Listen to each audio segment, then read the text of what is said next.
It has been 4 months since this has happened, and timing of it is very bizarre. It's, we want to talk about Willy Adames. We want to talk about Matt Chapman and Rafael Devers, and instead, on the second day of full squad, we're talking about something, frankly, that happened literally last year. And again, I understand where he's coming from, but it is very understandable if you're a Giants fan and you look at that to say, that is not a good look. Hi, Justice. Were you in the dugout with Tony Vitello? Why does he hate his job with the Giants so much? That's one way to put it. That's one way to put it. I wouldn't characterize it like that. Okay, how would you characterize it, Justice? So, I've talked about this. So it's funny, when on Monday, whatever it was, Sunday, when I was talking to Jordan Schusterman of Cespedes Barbecue, we had like a 30-minute conversation, and I thought that was going to be the extent that I kind of talked about Tony, and then obviously what happened on Monday happened. And I want to provide some important context here because, as the beat reporters, we've been around this man pretty much since the very beginning. I want to provide some a very big, important piece of context for folks that might not know it. Everything that he said yesterday, pretty much for the most part, he said before. This wasn't new. The timeline, we kind of knew it. When there was that Tuesday practice at Tennessee and he was crying, that's been known. He told us at his introductory press conference, this is well known. He was it wasn't final on October 18th. It was final on October 22nd. And again, this point has been iterated too, but, we didn't ask him to talk about this yesterday. He sat down, and apparently he had just finished up a conversation with Ken Rosenthal, who was one of the co-authors of the initial report back in October, so I guess it was fresh on his mind. And, he starts by asking us, hey, when did you guys think I was taking this job? And then it kind of sets everything off. And then there's obviously a lot of nuance with this. Again, with many things in life, it's not black, it's not white, although it's funny enough, I'm wearing black and white exclusively today as far as my fit. But yeah, it was a very interesting 3-minute or whatever it was. It was a very 3-minute tangent. I think that's what he called it. And yeah, it's 24 hours or something later. It's still kind of, I think it's fair to call it bizarre. I think that's a very safe way to go about calling it. What do you think he was trying to get across? That he was just unhappy with the way it played out? Because it came across to me, Justice, a little bit naive as to the world in which we live where everything gets out all the time. I think multiple things can be true, and this is kind of what I mean with the gray area. On one hand, it is completely fair from a human level to say hey, this isn't how I wanted my time at Tennessee to end. I wanted to be able to get my guys in a room. I wanted to tell them personally, and that's completely understandable. This is a human being at the end of the day. Let's not forget that. But on the other hand, this is the pros.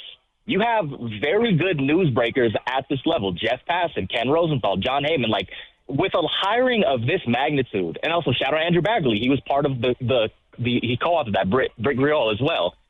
These people are going to find this information out. This is pros. This is what comes with the territory. And again, it is completely understandable to be upset, for him to, have some type of qualms about the way that this all went down. Again, I think in his ideal world, when October 22nd rolls around, he gets everyone in the room. He tells them there's no fans that are chanting for him to stay. It doesn't become this whole debacle. But again, I think, this, again, to your point, this is the world in which we live in. It's also been 4 months. It has been 4 months since this has happened. And, it's the timing of it is very bizarre. It's the second day of split squad or not split squad, full squad.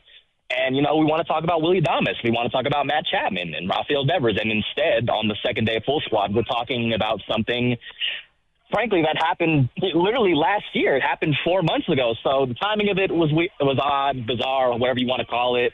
And again, I understand where he's coming from, but, it is very understandable if you're a Giants fan and you look at that to say, that is not a good look. Justice, I want to ask you this, and this is actually on behalf of kind of our entire team here because Lucas Alexander, Mark Grandy, they were very kind of drawn to his statement today.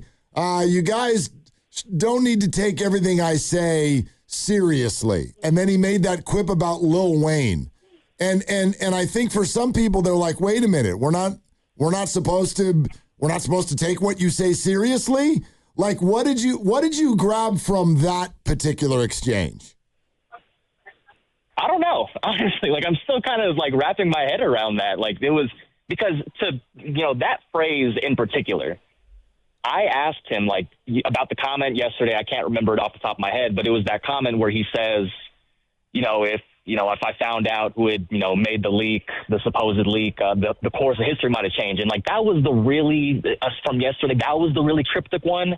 And so I asked and about that, and that was where his response stemmed from. And I don't necessarily think that's a fair expectation that he should have, or I think he should have the expectation that what he says, people will take seriously. And so, yeah, I don't know. That was kind of one of those things when I was looking back at the transcript, I was like, it kind of struck me as odd. Again, it's just been a very odd last 2 days kind of here in Scottsdale. I think that's putting it very lightly. And you've been around him, as you said, a bunch, and you continually will be going into the season. Do you think that he's going to eventually kind of draw back from who he is, or is this going to be the sort of Tony Vitello thrill ride we're going to get all year?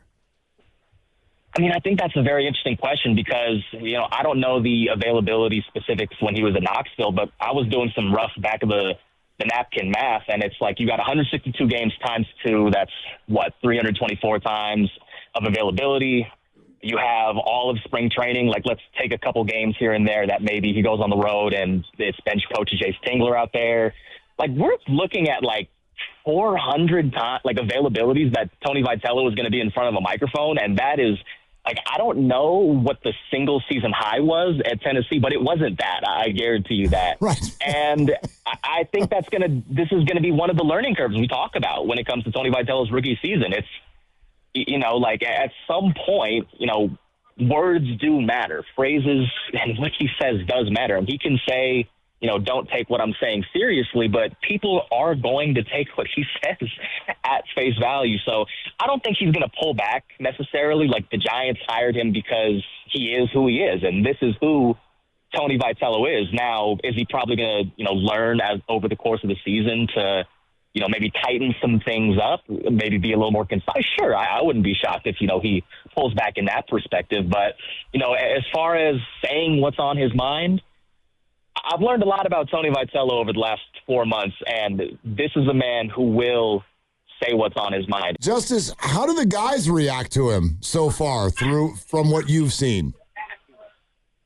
I haven't heard too much from the individual players. I think all the feedback at this juncture has been very positive, and obviously they want to gas up their guy. This is, the new kid on the block, but, that's, one of the main differences going from the college game to now is, he's going to be managing guys that are 10 years older, more so 10 years older than what he had at college. And, you're going from guys where like the NIL, it might be like they're making 6 figures at the most to, high 6 figures being the minimum here. And you're looking at guys like Adames and Chapman and Devers that are making 9-figure contracts, and these are pros. And I think it is just worth mentioning the contrast of how these first couple of days have gone. And I know Bob Melvin was, for the fan bases, could be very divisive, but he was also a 3-time manager of the year. He was a pro's pro. He had done it. And I can't remember what Bob Melvin was talking about the first 2 days of full squad last year, because it was probably just about the team. It didn't become a whole thing. And so, this is going to be the thing with Tony going forward. These are pros, these are professionals, and maybe the things that, we talk about it with rookies. It's like what you could get away with in college, you might not be able to get away with in the pros, and that's applicable to every sport. And now I think we're kind of seeing it with Tony too, as far as just, again, words matter, what he says matters, and the way in which he says them matters. I know it's early days, Justice, but have you noticed any discernible changes in how he's setting up camp or how things have gone throughout the early portion of the camp so far? Not necessarily. I mean, you could remove Vitello from this equation, and it's pretty much just a plain Jane spring training. You got the live bullpens going on, which are always very fun. Luis Arias actually got struck out by Carson Seymour, which, Arias never strikes out. So that was one of the things that actually grabbed the attention. You got Ron Washington coaching up all the infielders, infield, outfield drills, pretty much very plain Jane as far as the actual nuts and bolts. But again, like we mentioned, this is a very different element of a standard spring training, having to kind of, talk about the manager 2 days of, or I guess 3 of the 7 days we've been here now. Justice, what will be the area code of Bryce Eldridge's home on opening day? Ooh. You can't hear it. I'm stomping my foot because I've been going. Let's say 415. Ooh. Let's say 415. And this is just me trying to guess.